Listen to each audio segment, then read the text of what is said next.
Cuando los otomanos ganaban, el campo de batalla no terminaba en silencio, terminaba en cadenas. Los hombres que luchaban eran asesinados o esclavizados, pero el verdadero terror caía sobre sus esposas. Para ellas, sobrevivir era peor que morir. No eran simplemente prisioneras, eran mercancía. El Imperio Otomano había perfeccionado un sistema donde las mujeres capturadas en la guerra eran despojadas de su identidad y convertidas en propiedad. No era pillaje, no era caos. Era ley. Una ley escrita, codificada y sellada con el sello del sultán. Estas mujeres tenían un nombre dentro de la jurisprudencia islámica: Sabaya, los botines de guerra, y el imperio aplicaba esa norma con una precisión escalofriante. Apenas caía una ciudad, comenzaba el proceso. Oficiales especializados recorrían las calles, clasificando a las personas con la frialdad de contadores de ganado. Los hombres a un lado, las mujeres al otro, los niños aparte. Las esposas de los guerreros caídos eran sometidas a inspecciones humillantes. Médicos y funcionarios otomanos las revisaban de pies a cabeza, tocando, evaluando, midiendo, calculando su valor. Su edad, su belleza y su salud determinaban su destino. Las jóvenes de rasgos finos eran marcadas para Constantinopla. Las mayores eran destinadas a trabajos forzados o simplemente abandonadas. Era una industria del dolor. Una mujer noble, acostumbrada a la dignidad, podía ser exhibida en plena calle, empujada por manos extrañas, mientras su cuerpo era evaluado como si fuera un animal. Los gritos de los subastadores transformaban su nombre en un número. Y luego comenzaba la marcha. Largas columnas de prisioneros encadenados cruzaban caminos polvorientos bajo el sol. Algunas mujeres se desplomaban, deshidratadas, y quedaban atrás para morir. Otras eran apretadas en carretas, sin aire ni espacio. Llegar viva al mercado ya era una forma de milagro, pero lo que las esperaba al llegar era peor. Los mercados de esclavos del mundo otomano no eran antros secretos ni rincones sin ley. Eran instituciones oficiales, supervisadas, registradas y grabadas con impuestos. En Estambul, Bursa o Ankara, las mujeres eran alineadas ante compradores que podían tocarlas, examinarlas, probar sus habilidades antes de hacer una oferta. Las habilidades domésticas eran mostradas como si fueran armas: coser, bordar, cocinar, servir. Si fallaban en impresionar, eran golpeadas. Si mostraban resistencia, su precio bajaba. El dolor era parte del comercio, no quedaba dignidad, porque la humillación no era un accidente, era el propósito. Las mujeres eran obligadas a sonreír bajo amenaza, a demostrar obediencia, a fingir que ya aceptaban su destino. Detrás de ellas, escribanos imperiales tomaban nota de cada detalle: nombre, origen, edad, valor. Estos libros de miseria llenarían los archivos del imperio durante siglos. Las más bellas eran enviadas al destino más oscuro, el harén imperial. Olvida los mitos de lujo, seda y romance. El harén de Topkapi no era un paraíso oculto, era una jaula dorada. Miles de mujeres procedentes de todos los territorios conquistados eran confinadas allí bajo la vigilancia constante de eunucos. Dentro, la identidad se desvanecía. Una cristiana de Hungría o Grecia despertaba un día con otro nombre, obligada a hablar turco, a adoptar los rituales del Islam, a olvidar su pasado. Negarse significaba castigo, hambre, latigazos o celdas oscuras donde la luz nunca entraba. El harén no era placer, era aniquilación psicológica. Las mujeres competían entre sí por migajas de favor, sabiendo que el cariño del amo podía significar protección, y su rechazo, una muerte lenta. Algunas se rendían, otras se volvían locas. Unas pocas, desesperadas, elegían el silencio eterno. El harén era el cementerio de la identidad, y sin embargo para muchas era solo el comienzo del infierno, porque las esposas de los enemigos más poderosos, las mujeres de generales, nobles o líderes locales, sufrían el castigo más cruel. Eran obligadas a servir a los mismos hombres que habían destruido a sus familias. Su degradación no era casualidad, era un mensaje. Si las mujeres más honorables de tu pueblo pueden ser quebradas, nadie está a salvo. El Imperio Otomano entendía que el terror más eficaz no se impone con armas, sino con ejemplo. Una mujer humillada públicamente vale más que 1000 soldados caídos. Su vergüenza se convierte en advertencia y su cuerpo en frontera conquistada. Lo más aterrador del sistema otomano no era su violencia, sino su orden. Nada de lo que ocurría era improvisado. Cada acto de crueldad estaba justificado por una norma, un sello, una firma. La esclavitud femenina no era un accidente del campo de batalla, sino un pilar jurídico del imperio. Los juristas lo llamaban sabaya, los botines de guerra, y lo convertían en doctrina. Los escribanos del sultán registraban cada cuerpo como si fuera una transacción comercial. Origen, edad, religión, habilidad, valor estimado. No existía el anonimato. Cada mujer pasaba a ser una línea en un libro, una cifra más en el tesoro imperial. Las más jóvenes valían más. Las viudas eran baratas, las embarazadas inútiles. El Estado calculaba hasta el precio de la desesperación, pero el horror no terminaba con la venta. Las mujeres esclavizadas se convertían en productoras del futuro de la esclavitud. Cualquier niño nacido de una madre cautiva pertenecía automáticamente al amo. La maternidad se transformó en una herramienta del poder. Las madres criaban a hijos que no les pertenecían, sabiendo que podían ser arrebatados en cualquier momento. El vientre femenino se convirtió en un instrumento del imperio, una fábrica de obediencia. Y cuando eso ya no bastaba, el sistema atacaba el alma. Las conversiones forzadas eran el golpe final. No se trataba de religión, sino de control. A las cautivas cristianas se les obligaba a pronunciar la shahada, la declaración de fe islámica, frente a funcionarios del Estado. No había sacerdotes, ni compasión, ni consuelo. Era un ritual vacío diseñado para borrar la identidad. Rechazarlo significaba hambre, látigo o encierro. Aceptar significaba la muerte simbólica. Una vez convertida, una mujer no podía regresar a su pueblo. Su familia no la reconocería. Su iglesia no la recibiría. Su fe se convertía en prueba de su derrota. La conversión era una segunda muerte.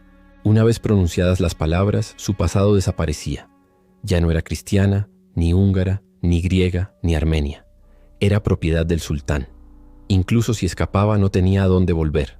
La religión se había convertido en una frontera invisible. Así es como el imperio lograba que la conquista fuera eterna. La guerra duraba semanas, pero el destino de las mujeres duraba generaciones. Sus cuerpos alimentaban el sistema. Sus hijos crecían dentro de él, educados para servir a los mismos hombres que destruyeron a sus padres. Y sin embargo, esto no era lo más espantoso. Lo más oscuro era la eficiencia. Cada acto de barbarie estaba cuidadosamente archivado, rubricado, legalizado. Los registros imperiales se llenaban de números, de precios, de vidas. El horror se transformaba en contabilidad. Cañones destruían murallas, pero los escribanos destruían almas. El poder del imperio no estaba solo en sus ejércitos, sino en su capacidad de burocratizar el sufrimiento. Un papel podía borrar una vida con más rapidez que una espada. Las mujeres más hermosas eran trasladadas a los harenes de los altos funcionarios o del propio sultán. Allí, bajo techos dorados, comenzaba la tortura más silenciosa, no con látigos, sino con tiempo, con el lento desmantelamiento de la identidad. El harén era un mundo cerrado donde la competencia se confundía con la supervivencia. Las concubinas eran enemigas entre sí. Cada sonrisa, cada mirada podía significar una traición. El afecto era peligroso, la ternura, una debilidad. Y en ese universo sin salida, la locura se convertía en refugio. Algunas mujeres hablaban solas, inventando lenguas para no olvidar sus orígenes. Otras cantaban canciones prohibidas en voz baja, recordando un hogar al que nunca regresarían. Unas pocas intentaban escapar, escondiéndose entre los sirvientes o sobornando guardias. Casi ninguna lo lograba. Las que eran capturadas sufrían castigos ejemplares, hambre, encierro o la marca del hierro caliente sobre la piel. El símbolo no era para recordarles a quién pertenecían, era para recordarles lo que habían dejado de ser. Las esposas de los generales enemigos eran las más vigiladas. Eran trofeos, recordatorios vivientes del poder otomano. Se les asignaban tareas humillantes: servir vino a los oficiales, limpiar las habitaciones de los verdugos de sus maridos. Su existencia era un espectáculo público de derrota.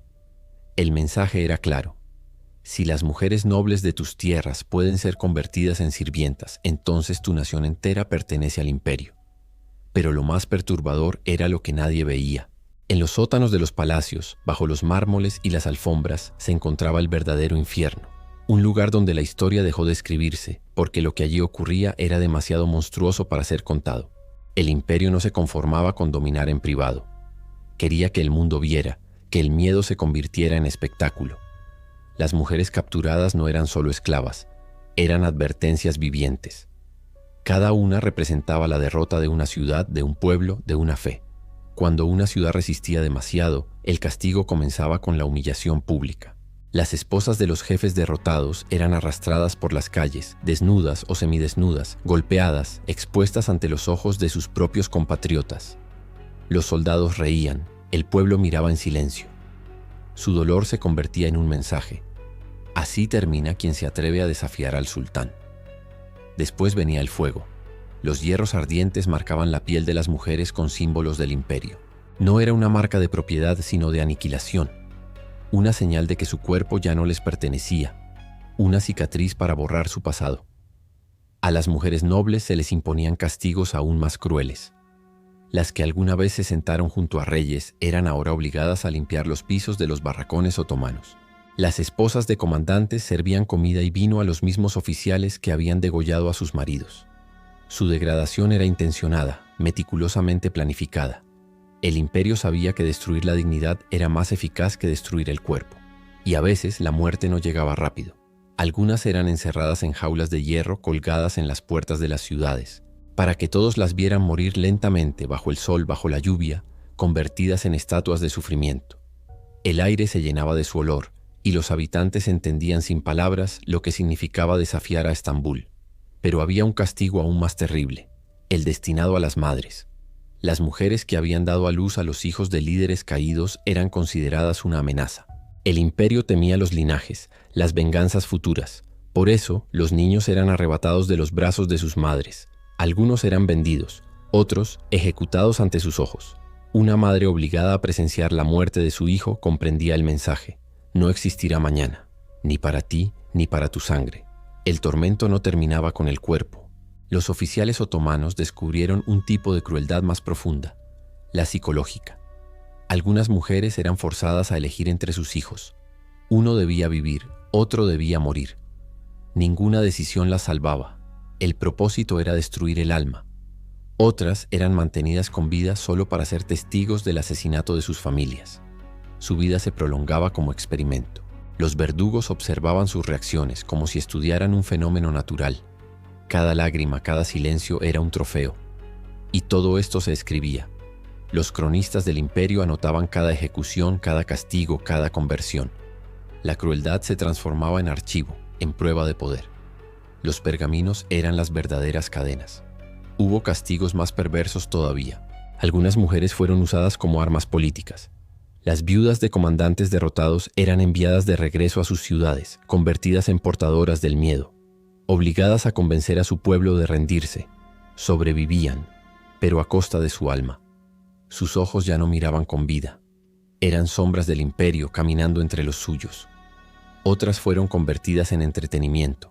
En los campamentos militares, los soldados organizaban espectáculos donde las mujeres cautivas eran obligadas a pelear entre sí, como animales. El sufrimiento se volvió espectáculo. El dolor, distracción. El imperio no solo dominaba cuerpos, disfrutaba del sometimiento. Y cuando ya no quedaba nada que destruir, llegaba el silencio. Algunas mujeres simplemente desaparecían, encerradas en cámaras secretas, sin contacto, sin luz, sin nombre. No morían, pero tampoco vivían. Eran borradas del tiempo. Los pueblos que presenciaban estas atrocidades quedaban marcados para siempre. Los hombres recordaban a sus esposas arrastradas. Los niños crecían con la imagen de sus madres muertas. Las aldeas enteras se convertían en cementerios de memoria. Con el tiempo, el miedo se volvió costumbre. Las historias de las zaballas se contaban en susurros, como advertencias, como pesadillas. Y el sistema continuó, siglo tras siglo, perfeccionando su maquinaria. Los cañones cambiaron, las banderas cambiaron, pero el método siguió siendo el mismo: controlar, humillar, borrar. El Imperio Otomano enseñó al mundo que el dominio total no necesita fuego, sino memoria y miedo. Y lo más espantoso es que muchos de esos registros, esas listas de mujeres, de precios, de castigos, siguen existiendo, guardados en archivos, en hojas amarillas que aún huelen a dolor, porque las víctimas murieron, pero la burocracia sobrevivió. Y mientras sus nombres sigan perdidos, la historia de esas mujeres no ha terminado. Solo espera ser contada otra vez.